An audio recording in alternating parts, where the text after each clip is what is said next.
Bom dia! Hoje é dia de arrumar a cozinha comigo. Vamos lá? A armadura de Deus. Espiritualmente falando, sabemos o que a armadura de Deus representa para o cristão, pois o Espírito já nos revelou através de Paulo um fator importantíssimo. É entender que esta armadura é de Deus, não é humana, e deve ser vestida em seu conjunto, sem deixarmos nenhuma parte de fora. Pois a palavra nos exorta: revesti-vos de toda a armadura de Deus. Efésios 6:11. Também é importante que entendermos o que ganhamos e em que sentido nós somos protegidos, obedecendo ao Senhor, vestindo-nos e revestindo-nos de toda a sua armadura. Precisamos da cobertura de toda a armadura de Deus, assim como um soldado romano da época de Paulo precisava armar-se para a batalha. Nenhuma parte ou membro do corpo podia ficar descoberto. Essa armadura era um conjunto de armas metálicas que protegia o corpo dos guerreiros. O cinturão da verdade. Cinturão é uma cinta larga, geralmente de couro, em que se pendura armas ou ferramentas. O cinto também é um símbolo de proteção. Protege as partes geradoras de vida. Na luta contra as trevas, se não estarmos cingidos com a verdade, nos falta uma parte essencial da armadura. E se não estamos falando e vivendo a verdade, ficamos estéreis, infrutíferos para o Senhor. João 15:8. A couraça da justiça. Couraça é uma armadura defensiva que cobre o peito e as costas, onde ficam os órgãos vitais. O homem cujas práticas são pautadas na justiça é uma pessoa íntegra em sua conduta. Quando a palavra fala de justiça, fala de justiça de fato, a justiça de Deus, pois a injustiça humana não passa de trapo de imundícia. Os calçados da preparação do Evangelho da Paz. Calcem os sapatos que possam fazê-los andar depressa ao pregarem a boa nova da paz com Deus. O Evangelho da Paz é o Evangelho do Reino, ou seja, a proclamação do governo de Cristo. O teu Deus reina, é a mensagem. Esse Evangelho é de paz, porque na medida em que nos submetemos ao governo de Cristo, esse governo vai aumentando em nós. Temos a paz de Cristo governando em nossos corações. Os pés são a base do corpo. Dão sustento e levam o corpo ao seu destino. Os pés representam o nosso andar. Calçar os pés com a preparação do Evangelho da Paz representa o ide de Jesus. Mas não só isso.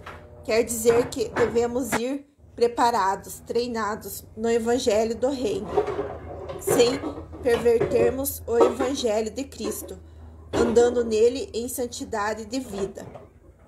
O escudo da fé. A fé revela nossa limitação e incapacidade. Por isso mesmo, nossa confiança em Deus que tudo pode. Além disso, a fé nos protege dos dardos inflamados do maligno. Justifica-nos. Romanos 5:1. Agrada a Deus. Hebreus 11:6. O justo vive por ela. Hebreus 10:38. Se expressa em obras. O fruto revela a árvore. Tiago 2:17. Vale lembrar que numa batalha em campo aberto, os soldados ficam mais protegidos dos dardos inflamados lançados pelo inimigo. Quando se juntam fazendo seus vários escudos parecerem um só, quando estamos juntos, nossa fé é aumentada e assim não somos atingidos tão facilmente. O capacete da salvação. O capacete protege a cabeça. Na cabeça está o cérebro, outra parte vital do corpo. O cérebro está o que chamamos de mente, ou os pensamentos. O capacete da salvação protege nossa mente das mentiras do diabo e das influências do mundo. Romanos 12:2, Isaías 60:18. Devemos nos revestir da salvação. A espada do Espírito. A palavra de Deus, a Bíblia, é muito importante nesta guerra, pois traz cura para as feridas causadas pelo inimigo. Salmos 107, 20. E também porque corremos risco da morte, quando não a conhecemos ou a rejeitamos. A pregação da palavra também gera fé nos nossos corações. É fiel e digna de toda aceitação. Deve abundar em nós, ser bem manejada e pregada a tempo e fora do tempo. Quanto ao mais, sede fortalecidos no Senhor e na força do seu poder, revestivos de toda a armadura de Deus, porque temos esta orientação do Espírito de Deus, porque estamos em guerra e nossos inimigos não são carnais, mas sim espirituais e muitos poderosos. Estamos em luta, em plena guerra, uma soma de batalhas, e nossos inimigos não são pessoas, não são nossos vizinhos, colegas, aqueles que se interpõem no nosso caminho, e muito menos nossos irmãos em Cristo. Definitivamente, isso tem que ser bem claro. Embora andando na carne, não militamos segundo a carne, porque as armas da nossa milícia não são carnais, e sim poderosas em Deus, para destruir fortalezas, anulando nós, sofismas e toda altivez que se levante contra o conhecimento de Deus, elevando cativo todo pensamento à obediência de Cristo. 2 Coríntios 10, 3-5. Contra esta corja de inimigos, não podemos lutar de qualquer jeito, nem com qualquer arma, nem tampouco usarmos armadura humana. Em Atos 19, 13-16, vemos que a autoridade delegada por Jesus, Lucas 10, 19, é escrito aos discípulos, aqueles que vivem sob seu senhorio, aqueles que andam com ele e por ele são enviados. Não existe poder mágico nas palavras. No nome de Jesus, há poder. No sangue de Jesus, há poder sim. No nome de Jesus, mas principalmente na sua pessoa. Se estamos nele, ele agindo através de nós e nós sob a sua autoridade. Aí sim os inimigos se submetem.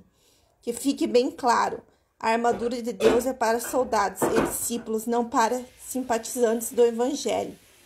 E para que elas nos orienta assim, para ficarmos livres das ciladas do inimigo. Cilada é uma armadilha, é astúcia, esperteza e engano. Enganar é levar ao erro através de ilusões, disfarce, etc. Satanás não tem poder sobre nós, os filhos de Deus. Por isso, tentará nos induzir ao erro, pois só terá autoridade sobre nós se nós sujeitarmos a ele. A escolha será sempre nossa. Nosso inimigo pode vir disfarçado de um coração cheio de boas intenções, como um irmão cogitando das coisas dos homens e não das de Deus. Pode vir com palavra de Deus, mas pela metade ou deturpada, ou até mesmo como um anjo de luz. Daí a necessidade de estarmos sempre juntos, morando no esconderijo do Altíssimo e revestidos de toda a armadura de Deus. Para revestirmos no dia mau, uma excelente palavra de Jesus sobre este assunto está registrada em Mateus 7, 24-27. Todos podemos ser visitados por fortes chuvas, enchentes, tempestades, vendavais, etc. Mas a nossa salvação estará em sermos praticantes das verdades preferidas por Jesus, e assim estarmos firmados sobre a rocha, que sustentará a nossa casa em pé. Para permanecermos inabaláveis após a vitória, uma guerra é feita de muitas batalhas e lutas. Vestidos de toda a armadura de Deus, sempre que vencermos uma batalha, estaremos firmes e ainda abundantes na obra do Senhor, sabendo que nele nosso trabalho não é em vão, e a vitória é garantida.